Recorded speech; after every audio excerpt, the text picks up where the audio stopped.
Thanks for letting me know, dog. All right, folks. Thanks for joining me today. I really appreciate it. Happy Tuesday. Halfway through the week. You guys got Friday off, right? So don't try and be here because I won't be here.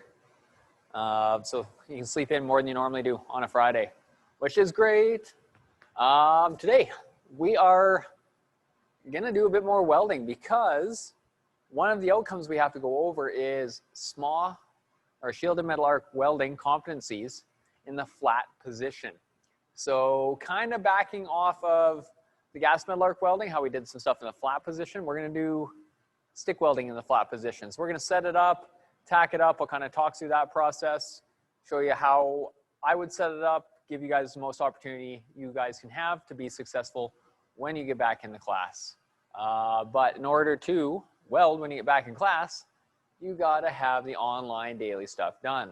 Now, I'm kind of tapering off the workload. I want everyone to start going back to their old units, taking care of things that you haven't yet. I put that post up on the news feed for you guys, just as a nice little gentle reminder. If you are done, then that's awesome. Thank you. I appreciate it. I like to work hard the week before Christmas, get everything done, and then 3 o'clock Friday, gloves up, everything down, and I'm done. I don't touch anything till the new year. So that's how I work, but I work my butt off all this week to get there to make sure that things are good. So if you guys are looking for tips to kind of reduce stress, something like that, working hard this week and then taking that nice break is going to be a good little mental break. Then you're not sitting there thinking about, oh, that assignment I got to do, all that stuff, and your marks and classes. So that is a little tip from me to you. That's what I found works for me. That's how I've been successful at, having nice relaxing times, not having stress and staying on top of things. But that's career life management stuff. We're gonna talk about welding. So we are gonna do some stick welding for you. 1/8, 7018, about 117 amps, 116 amps. And we are gonna tack up a couple plates in the flat position, do a couple flat position welds. So we're gonna do the flat lap. Then we are going to, I don't know, we'll play around. We'll have some fun. We'll try some things out. We'll crank up some temperature. We'll go down in temperature, kind of show you guys what to look for, what not to look, what to look out for, and how to kind of self-assess your welds. That's why I have you guys do your self-assessments in class for your welding too. Knowing what a good weld looks like, knowing what a defect looks like. I kind of been doing a bit of defect stuff with you guys a little while ago. And yeah, so we're just gonna build off a couple lessons we've already kind of familiar with, but we're gonna play with some stick welding here and hopefully come back in January and get you guys in the booth. Because it's honestly really weird. There's an echo in here. I don't like it. Yeah, I like this place working. I like sparks to fly. I like, pretty blue lights everywhere from welders. And yeah, it's been pretty empty in here. So what we're gonna do is we are going to start tacking up some of this material.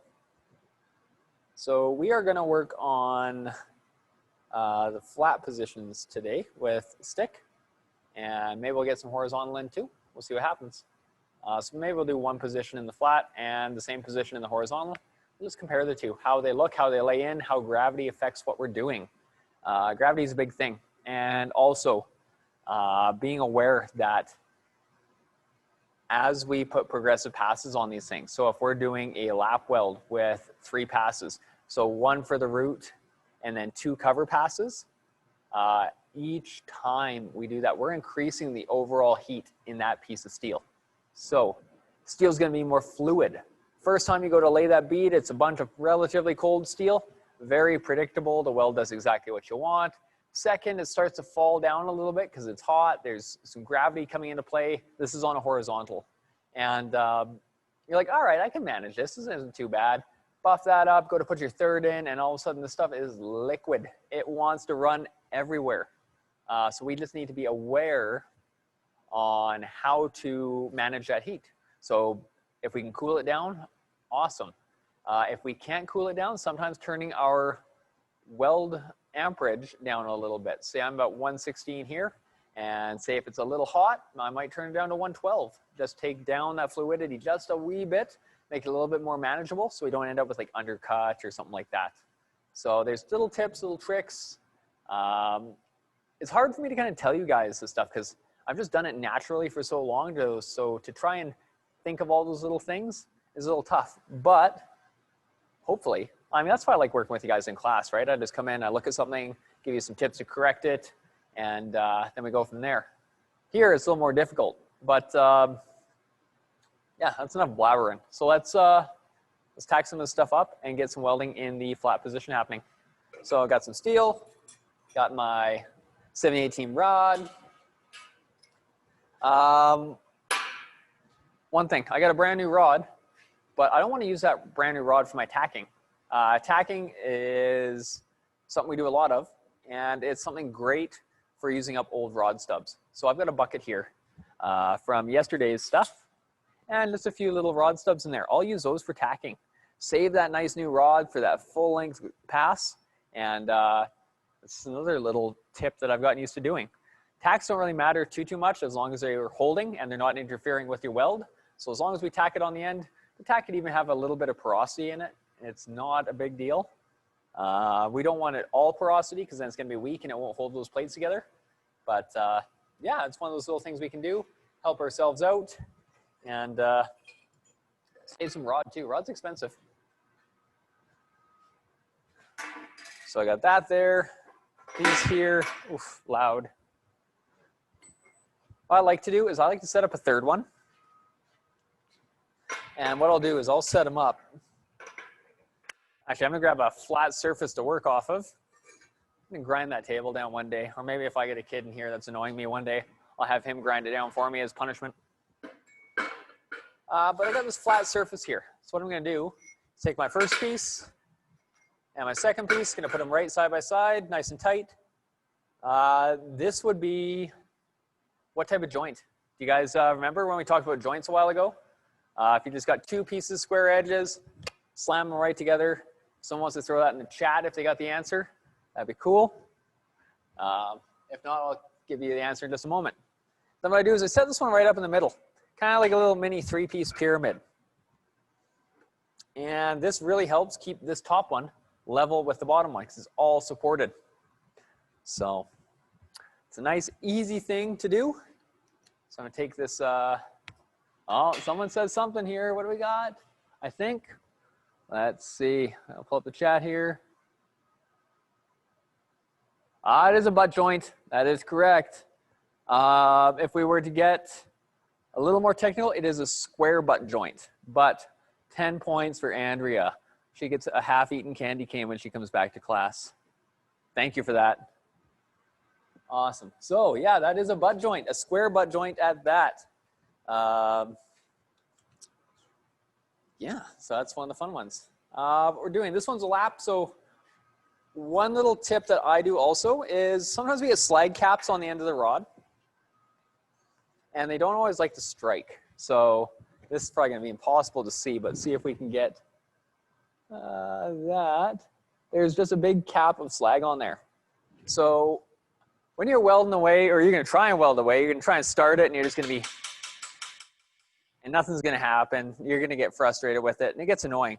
So what I do is when it's not in my welder, when it's just in my hand, I'll take it and I'll just drag it on the table a couple times. And I won't do it so I break the flux off, but I'll do that just to expose that little end of the core wire. And that's gonna give me a nice start on the rod when we fire it up. Hopefully, anyways. That'd be pretty embarrassing if it didn't work. But yeah, so we are gonna tack this one up here in a kind of two-step ladder type position. And we don't need a big tack. I get right down low, I put my tack right square on the end, and I hold my rod nice and flat on there. I don't put it on an angle. If I put it on an angle, say pointing down, then it's gonna push that weld material down onto the lower plate. We're not gonna get so much on the top. So I come straight on when I'm doing my tacks, and that'll help us here. So I'm just gonna hold this down and tack it together.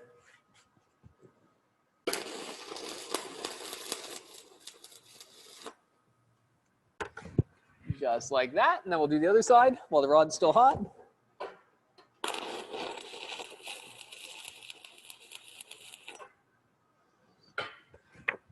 Okay, well, I'm glad that worked.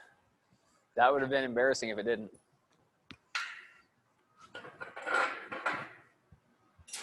All right, so, yeah, it's annoying. We have these two pieces tacked up, and I just like to chip off those little bits of slag, make sure that they're holding there nicely. And yeah, these will hold nice.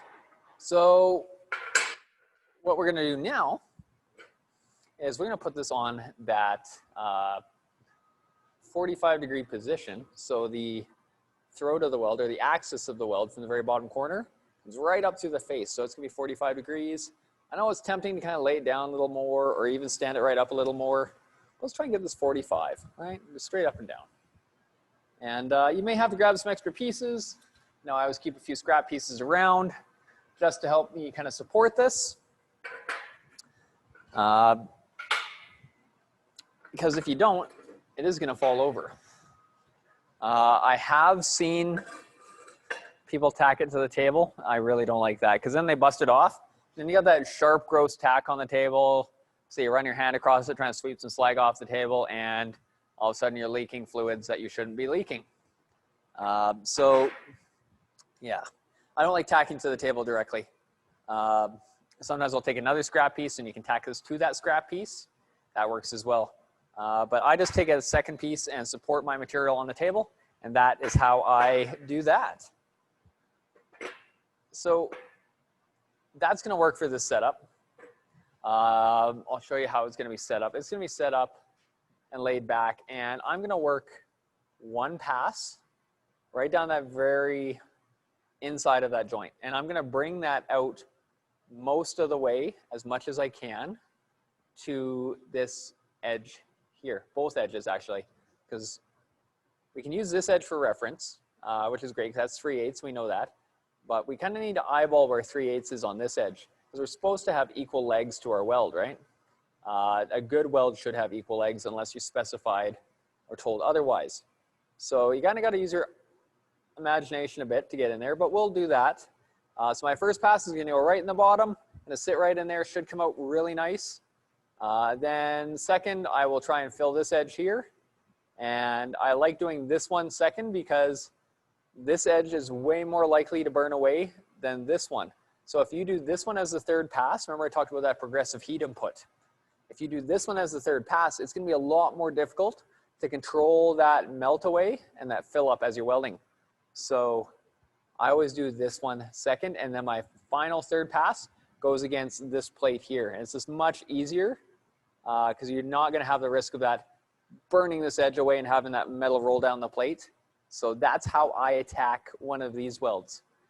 Some people do it differently, but what I have found is a setup where you go one straight down the throat of that, two on this outside edge, three against the back. That's what I found to be effective. You guys may find different. It doesn't really matter to me as long as it works for you and produces a good weld. I'm okay with it. This is just how I do it. So we're gonna get this started here. Set up against the table. I like how that's sitting there. It's a good position. I've got my stinger. I know I can work across there, no problem. And I'm gonna turn this amperage up a little bit. I'm gonna turn this up to 120. Because 120 is better for fill passes. Since we are going right into that bottom corner, 120 amps gives you 4 extra amps over that 116. It gets you down in there a little bit because you want to make sure that first pass is in nice and solid. So I often have my first pass, especially in a flat weld, because it's supported on both sides, right? It's not going anywhere. No matter what you do, that weld isn't going to fall through. I mean, well, I shouldn't say that, but if you can manage to get it through there, you're definitely doing something wrong. But should sit nice in that groove. So turning it up a little bit isn't a bad thing. It's going to lay nice and flat and hopefully fill it up a little more, and we can turn it down for our next pass. Okay, so let's get this started. Enough yapping, more welding. Here we go.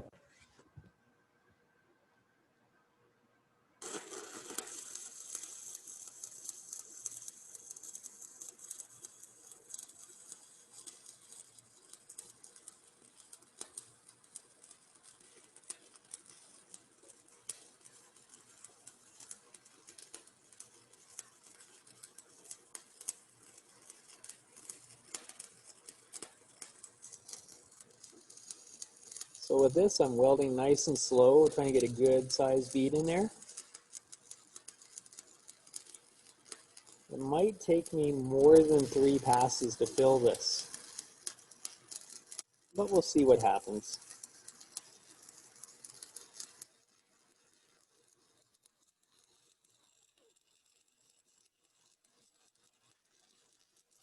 Also, one thing I want to talk to you guys about is the fact that steel, i.e. this welding rod I'm working with, is not a great conductor of electricity. So that's why your welding rod heats up as you're passing electricity through it. If you have your finger resting on it like I normally do, you'll notice it gets really warm. And that is electrical resistance in the steel creating heat. That's lost energy. So if you like to touch the rod, have your finger resting on it, just be aware that you're gonna need to move it at some point or you're gonna burn your finger. So I start low, and then as it heats up, I slide my finger up, and then I take it off the rod, back to here, and finish up my weld.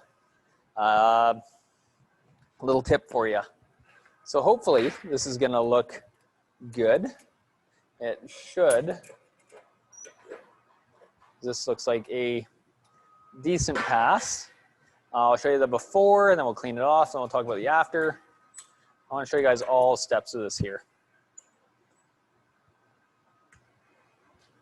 So before is a slag cap on there. You guys can see that. We started here and ended here. So it's a little bigger here because I slowed down at the end, and I tried to backfill that crater a little bit. Remember we talked about that crater the other day. So what we can do is take this, and it should pop off here easy enough.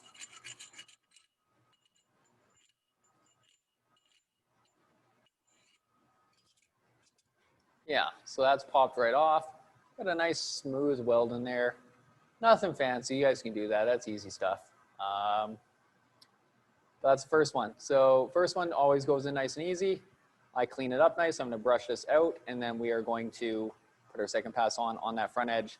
I'm also gonna turn my welder down to 115 amps, just to make sure I'm not cutting away too much of that front edge and not being able to replace it.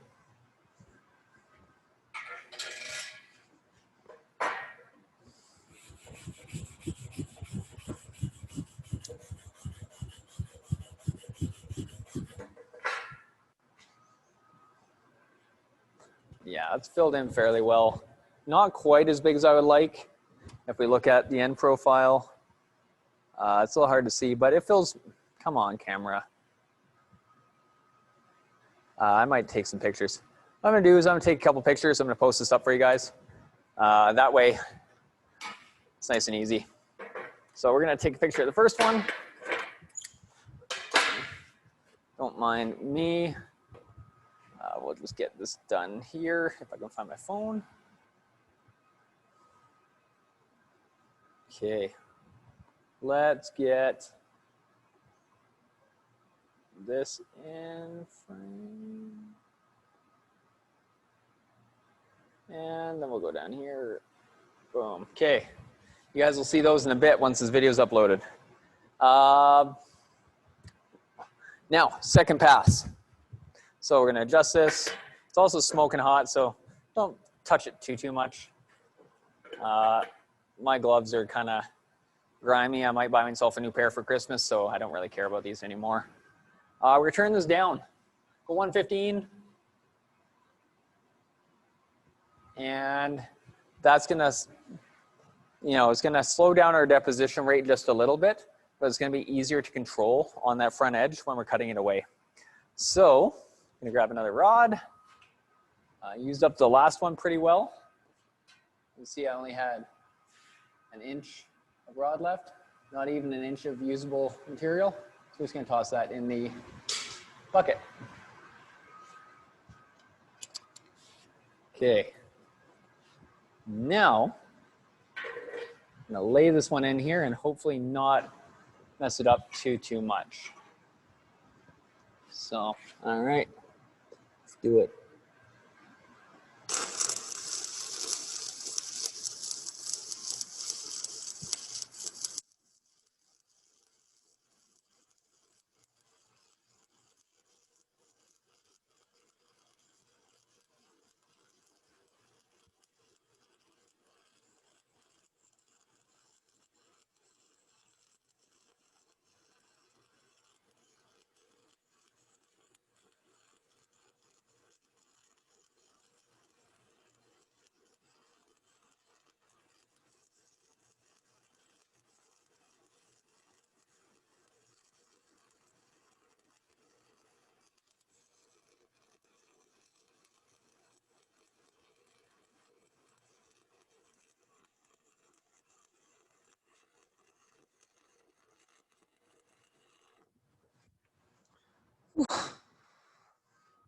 So as you can see on that one, we used a lot less rod. That first one, you could just lay it in there and burn that whole rod up, no problem. Here, if we hang out too long on that edge we're working with, we cut away that one edge, we fill it up, and then all of a sudden there's nothing to hold it there. It just rolls over the edge of the front of the plate. We don't want that. So you're gonna use a lot less rod on a pass like this one on the edge, but that last pass up against that big edge, that back of the plate, we can throw a ton of rod in there if need be and get that taken care of. So this places you got to kind of watch what you're doing. Deposition rates are kind of important, and I'm hoping this one's going to be okay. So this is on that front edge. What it is seems to be kind of hanging over just slightly like it should. We're going to take the slag off there, and we're going to see how that looks.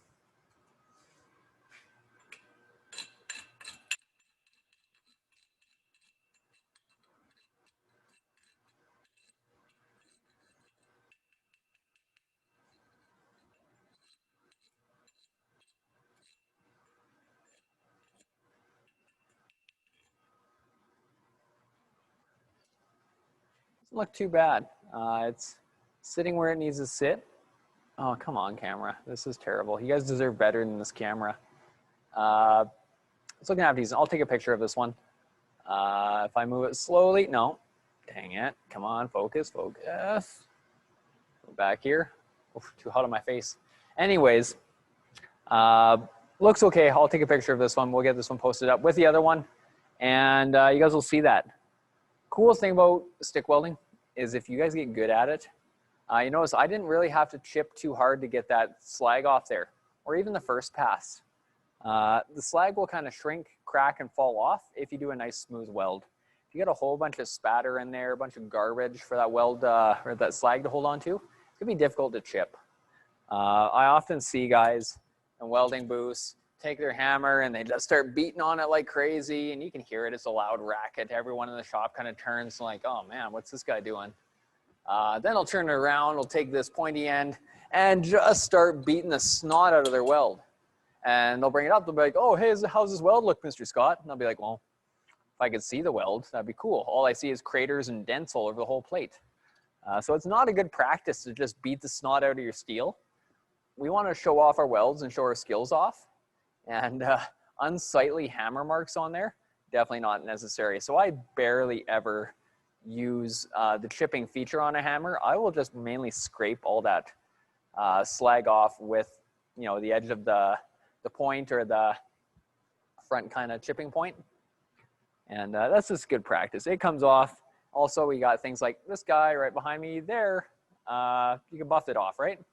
And in fact, we're going to buff this one off. We're going to set it up for the third pass.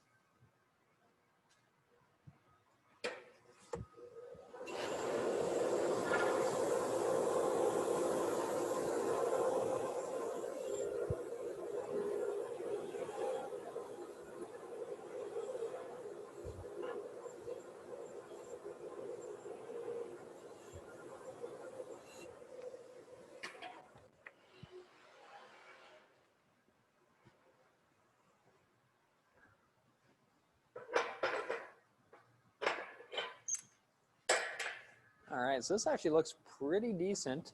There is some undercut on the one edge. Not a whole lot though. You guys will see it in the picture.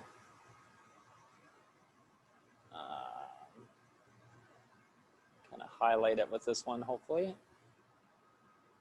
And then we'll do this. Okay, we are ready for our final pass. I can leave it at 115 if you want. You can go back up to 120. Doesn't really matter. This pass can't really go anywhere because we got that 3/8 wall on the backside that we don't have to worry about burning away because we should have enough material there to keep our weld sitting in that groove. So basically, we're welding in a V like that, and gravity is just pulling things down to the middle for us and keeping us nice and happy. I've got the setup where I like it now, so I'm gonna probably go back up to 120, fill in this last pass here, probably put a whole rod in there just for the fun of it. And we'll go for it.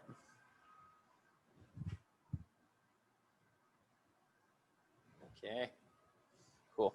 So this one, yeah, it's going to be a longer weld. We're going to fill it up, but we don't want to go too crazy. We don't want that big, high, humpy bead profile. We want this to flow nicely, kind of like the padding we do on padded plates back in the 10 level. That's kind of what we want. We want that nice flowing little lump to little lump to little lump, not big, kind of gross individual beads. We want them all to look pretty much like one big weld. Okay, let's get to this. Put the last pass on. We'll talk about this after. So fire it up.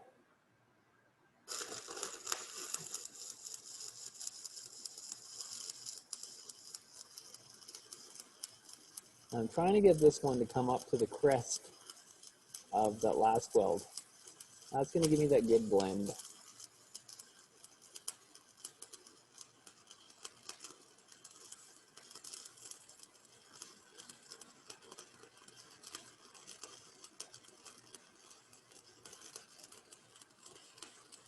You guys won't be able to see my hand probably, but as I'm welding and sliding it up the rod, rod's definitely getting warm, hand comes off, and I put it back on the back of the stinger.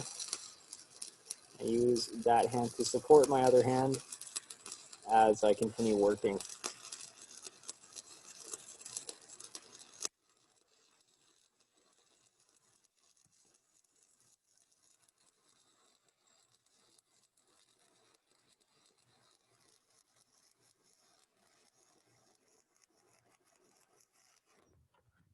So we didn't quite get a full rod in there. Still a little bit left, 3 inches roughly. Maybe even, yeah, about 3 inches. But just want to outline that accumulative heat in the plate we're talking about. You can see that against my dark shirt. It's red. There's a ton of heat in there, and that's 3/8 plate. So that just kind of outlines how much heat we're putting into this. So that's why I always put that last pass up against this thick back wall. If that was on the front and you had all that heat in there, I think you'd cut that front edge away and drip metal all over and just not be very happy with the outcome of that weld. So I've done that a bunch of times, and I've learned over the years how I like to set up my welds and how they work best. And that's what I'm passing on to you guys. So if I get lucky, I should just be able to slide the stuff off here.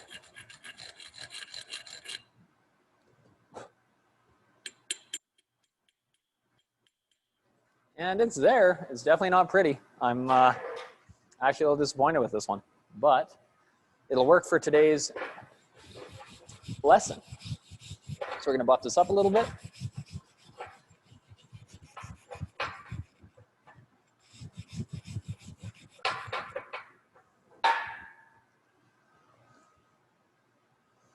Yeah.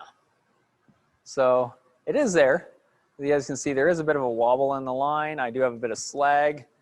It was on the plate, and then I stuck my weld to it, so that slag is now part of the weld, which is kind of not the best thing. It's hard to tell, but there's a line.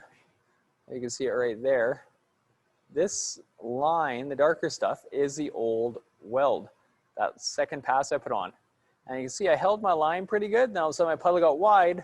I came over the crest of that weld, got a little bigger than I wanted right there. Then I started to dial it back in towards the end. So things can happen. We just have to pay attention, learn how to manage things. When we see things going wrong, we have to know how to correct it. And practice is the way to do that. So that's why I want you guys to do when you guys come back. I'm gonna cool this down just because this is ridiculously hot. And then we're gonna do the same weld in horizontal, and then you guys are out of here for the day.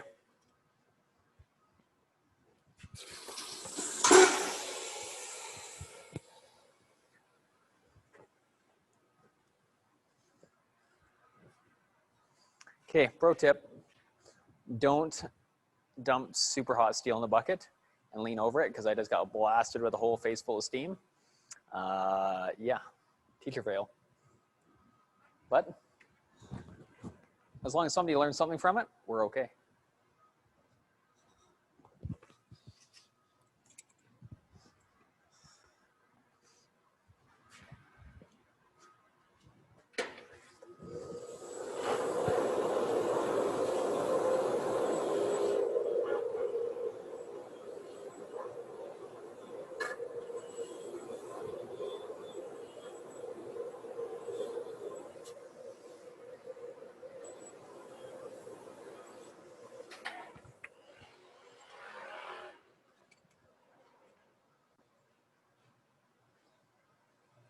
Yeah, so I'll take a picture of this one. I'll upload all 3 pictures so you guys can kind of see.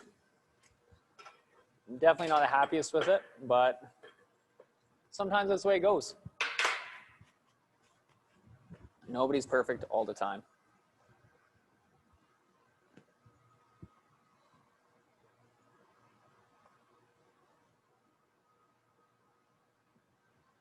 Okay, so we're gonna move to the horizontal position.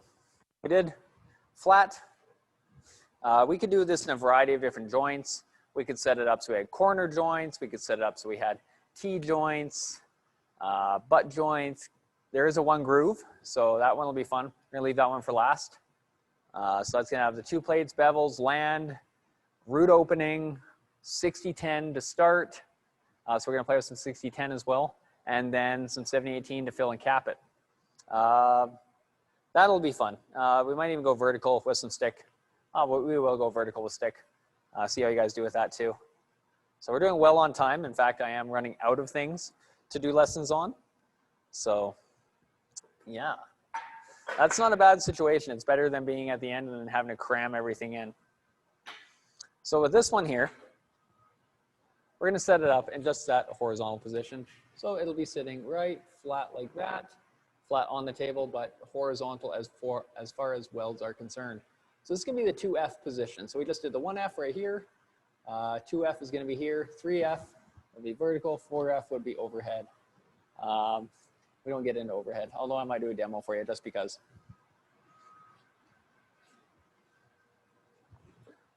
So this one, same thing. We're gonna leave it at about 119. That's where we like it. We're gonna really put that first pass in there. Except when we come in to that first pass, coming straight on isn't, well, straight on isn't the best thing. We want to be down a bit. Some people say 45. 45 is great in theory. Gravity happens though, right? So that hot metal is going to start to fall down as we put big passes in there. So I take it down, about a 30-degree angle, even less sometimes, because I use that arc force to kind of hold that metal in place as I weld. That is something that you guys will have to work out. It's a feel thing. But for me, I know I don't do a 45. I probably go 35, 30 degrees even. And that's what works for me. So I'm going to share what works with me, and then you guys will eventually figure out what works for you. One thing with this, if we are working at a lower angle, you may run into an issue. As the rod burns, your cable starts getting caught on the table. So if we move our piece closer to the edge of the table, we've got more rod to burn before our handle or our cable becomes interfering with the table. Or if you want to get real technical with it, you can throw it over your shoulder upside down and use the stinger in the upside down position. In fact, that's what I'm going to do for this lesson, just because. Why not? So doing it like this will actually take the weight of that cable off your arm. So if you aren't the strongest or you're getting tired from holding that cable up all day, you know, if you're holding it up, throw it over your neck, over your shoulders, whatever works. And, you know, no one says you have to hold it like this. You want to hold it sideways, you want to hold it upside down, whatever works. All I care about is what your weld looks like. So we're going to work with this upside down, and we'll do this weld just because we feel like it. So here we go.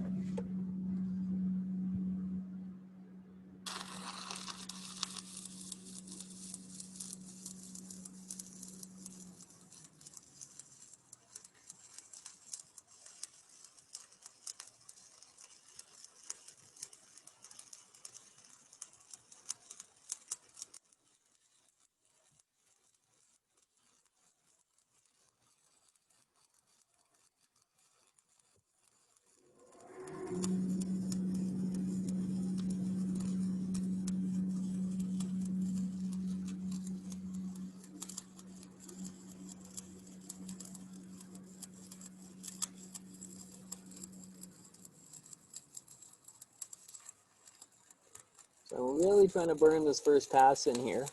Get it built up the back wall like I want. Nice even smooth profile. Won't be a full rod, but it'll be pretty close to a full rod by the time I'm done this weld.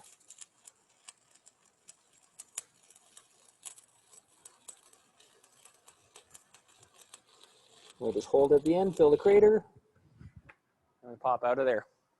So I've got a couple inches of rod left, maybe. Pretty well used up. Like I said, I keep these for tacking. They're great for that. Take this off. I actually really like doing that. It's nice just because you don't have that weight on your arm the whole time. You're not holding up the weight of that cable. We're used to wearing packs, carrying our own body weight around. So throwing that weight on your shoulders is nothing really. And it's a great tip for people starting out. Everyone thinks you got to hold it normally and you got to, be strong and lift that cable weight. So let's use a scenario. Say we're using 4-aught cable, the giant stuff. You got a weld overhead and you're trying to hold this up all day long. Not cool. So then you got all this cable weight that's big, it's heavy. Throw it over your shoulder. Set your arms up against your belly. There you go, right? You're tucked in, you're tight. You're not really even lifting your arms that much because they're locked in right there. So that's a little tip. Sometimes you really got to extend and reach to do that weld.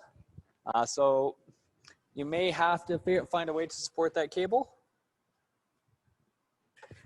But we'll see. We'll save that for the real world when you get out there. So this weld's cooled for a second now. We're gonna see about taking the flux off it, see how it looks.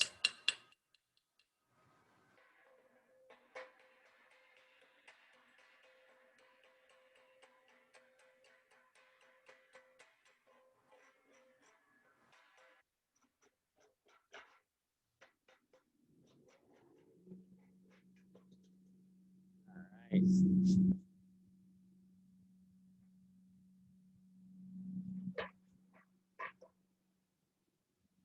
Okay, pass one. Couple little lumps in it. Come on, fingers. Oh, wearing my glove apparently. Right there, a couple little lumps in it. Nothing major though. Pretty even when it comes to going up the back wall. Even on that leg. And we're gonna fill this one up. So we're gonna put pass 2 on there right now. And then third pass, we're gonna turn down the amperage again, probably down to 115, and slowly run that top pass in there. Hopefully we can fill it in 3 passes.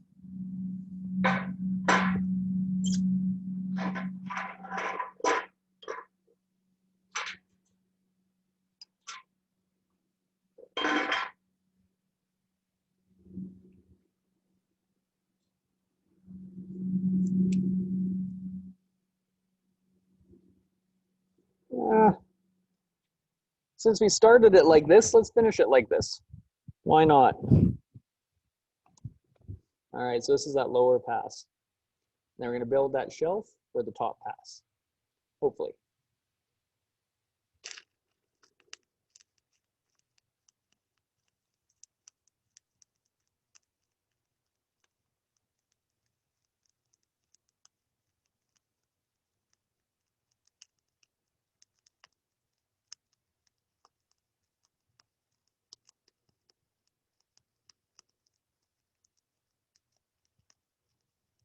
And really focusing on getting a nice, consistent shelf for that next pass.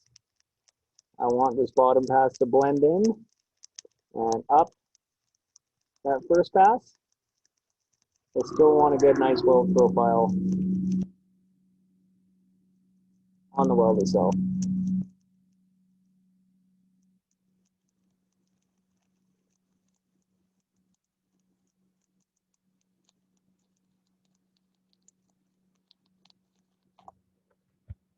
So another fairly hefty pass.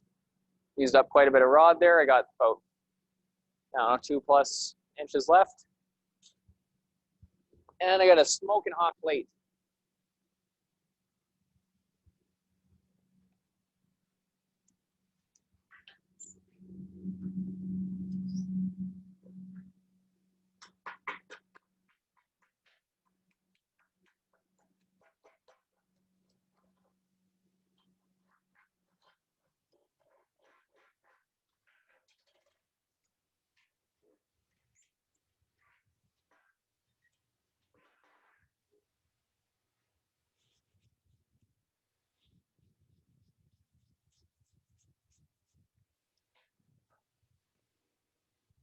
All right, so with this one, you can kind of see that new pass. Hopefully this camera figures itself out.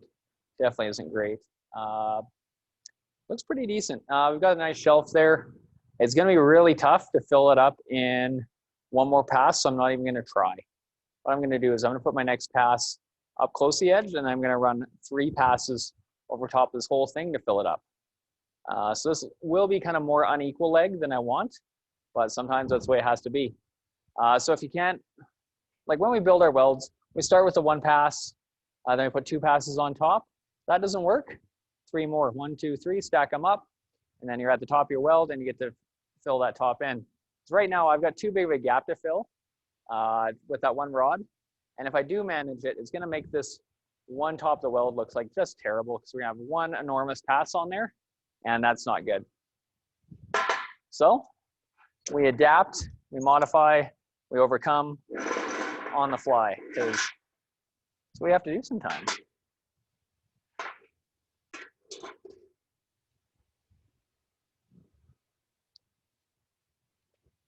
So we're gonna lay this one in, get it in there up against the top, and see how this looks.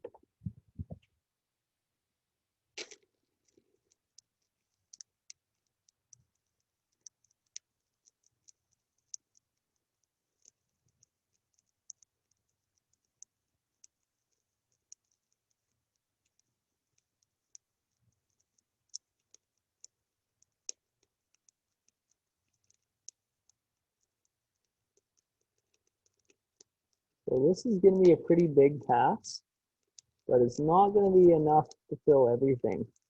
So I'm going to put thin passes over the top of it.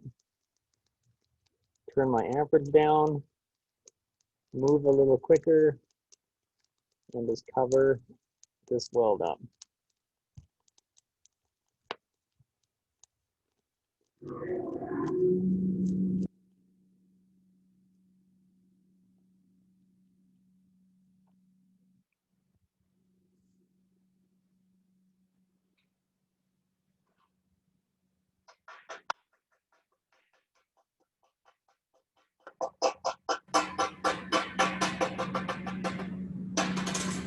I'm just going to cool this right down, then move on to those last 3 passes. I feel like we're starting to run out of time here.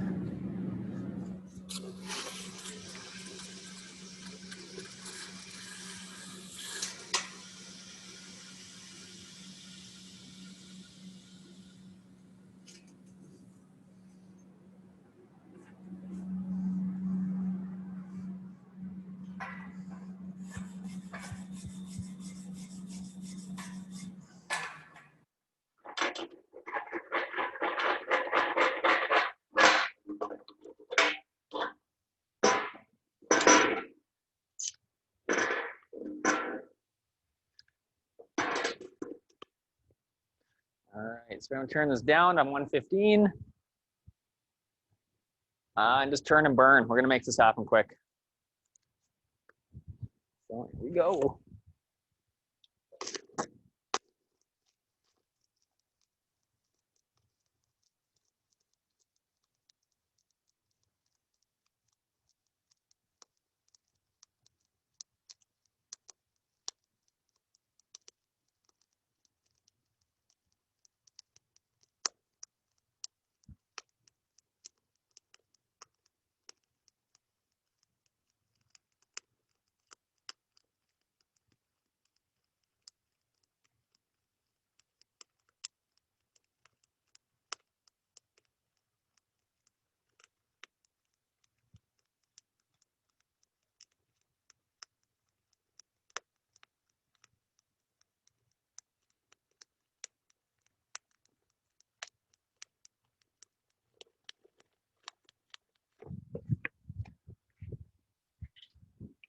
So there's 1.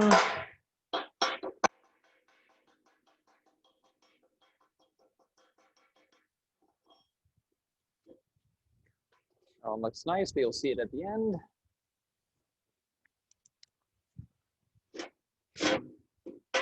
Again, just rock and roll.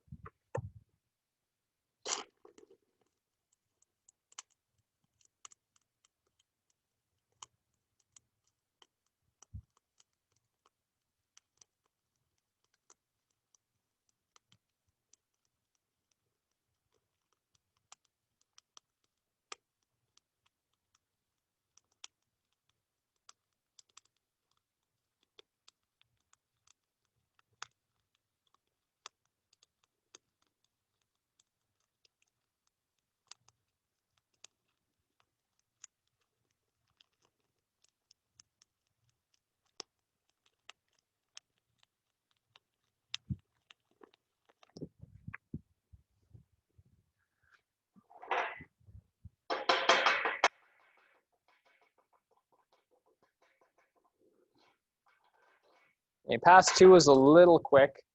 I'm actually gonna go a full rod for each pass now, or most of a rod anyways. So I'm gonna do this and get number 3 and number 4 on there, and we'll show you how this looks at the end.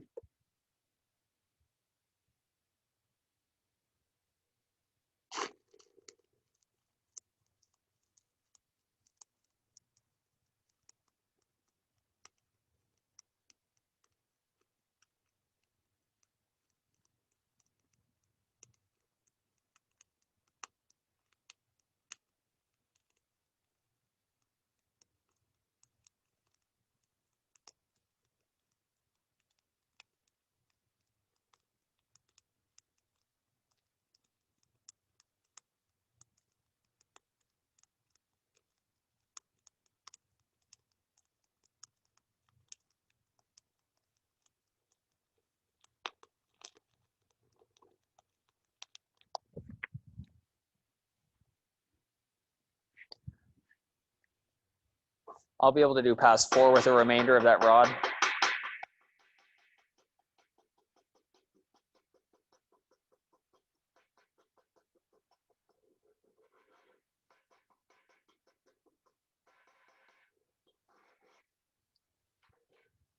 All right, let's get this done here. And we'll talk about it at the end.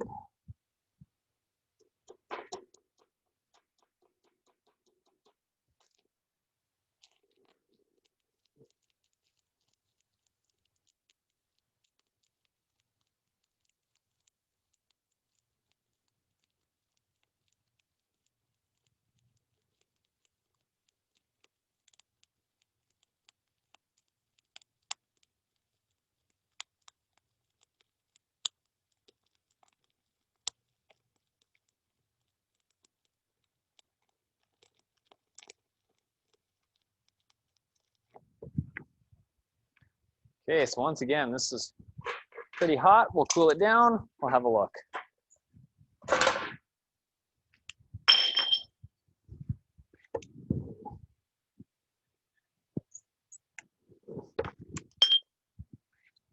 Get on there, you.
All right, so definitely not the nicest work I've ever done.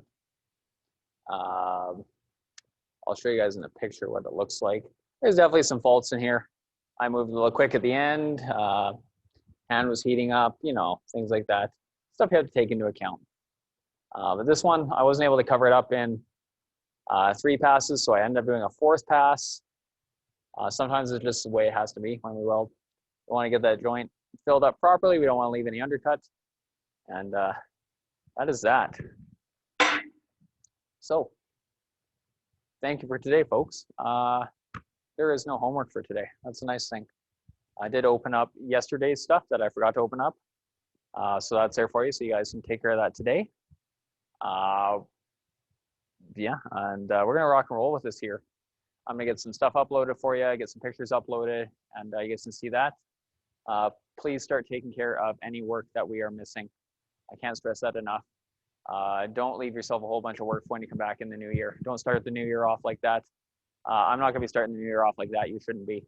Come in well rested, ready to attack things, because we got 10 days in class, and then we got new semester. So there's gonna be a lot of stuff going on. You don't want to worry about my class while you're worrying about other classes. So take care of that stuff. Rest up, have a nice, awesome break, And that's how I kind of plan my time out.